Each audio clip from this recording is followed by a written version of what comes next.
Salut à tous, j'espère que vous allez bien, bienvenue dans cette nouvelle vidéo.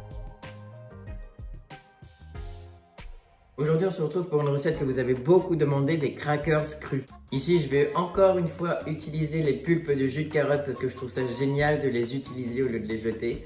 Donc mes crackers seront à base de pulpes de jus de carotte. Vous pourrez aussi prendre des carottes que vous aurez râpées ou tout autre légume. Je vous mets tout ça en barre d'infos. Ils sont goûtus, délicieux, faciles et surtout super croustillants. Pour ce faire, on va avoir besoin de pulpe de jus de carotte ou de carottes râpées, de graines de lin. Pour apporter un petit côté salé, du tamari ou de la fleur de sel. J'ai découvert cet aliment il y a très peu de temps, c'est des oignons lyophilisés et c'est vraiment super bon, c'est croustillant, c'est doux, c'est sucré et c'est un super bon goût d'oignon. Donc je vais essayer dans les crackers et on verra ce que ça donne. Puis des épices, aujourd'hui j'étais attiré par du cumin et des graines de fenouil.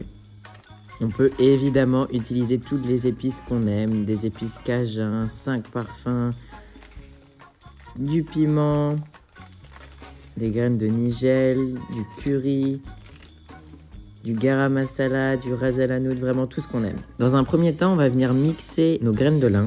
C'est encore mieux si vous n'en mettez pas partout.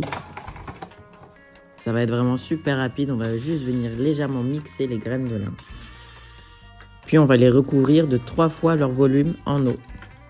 On remue et puis vous allez déjà voir que les graines de lin commencent à gélifier. Pendant que les graines de lin vont gonfler, on va venir mettre nos pulpes de carottes dans un grand saladier. Puis on ajoute 2 cuillères à soupe de tamari pour ma part. Les oignons lyophilisés, vous pouvez très bien mettre des petits morceaux d'oignons frais, les graines de fenouil et le cumin en poudre. Pour apporter du craquant, on va venir ajouter quelques graines de sarrasin. C'est toujours mieux si elles sont trempées et déshydratées. Puis nous allons ajouter la mixture de graines de lin qui a bien gélifié. Elle va servir de liant et bien apporter du craquant à nos crackers.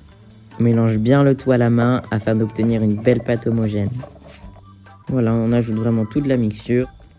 Maintenant, plus qu'à étaler la pâte à crackers sur une plaque de déshydrateur. On les étale assez finement et on fait le plus régulier possible pour avoir des beaux crackers bien carrés. Puis j'ai eu l'idée de faire des petites pizzas, donc j'ai fait un rond que j'ai découpé en 4 quartiers et j'ai ajouté un peu d'origan pour rappeler l'Italie. Si vous voulez des crackers bien réguliers, bien carrés, je vous conseille de les pré-découper avant déshydratation. Ainsi, lorsqu'ils seront bien secs, ce sera beaucoup plus facile de les séparer. On les place dans le déshydrateur pour au moins une quinzaine d'heures à 40 degrés. Et voilà le résultat des super beaux crackers. Pour accompagner un délicieux guacamole ou une salade, c'est juste délicieux. Et voilà, cette vidéo est terminée. Si elle t'a plu, laisse un pouce en l'air et je me réjouis de te retrouver dans une prochaine vidéo. Salut!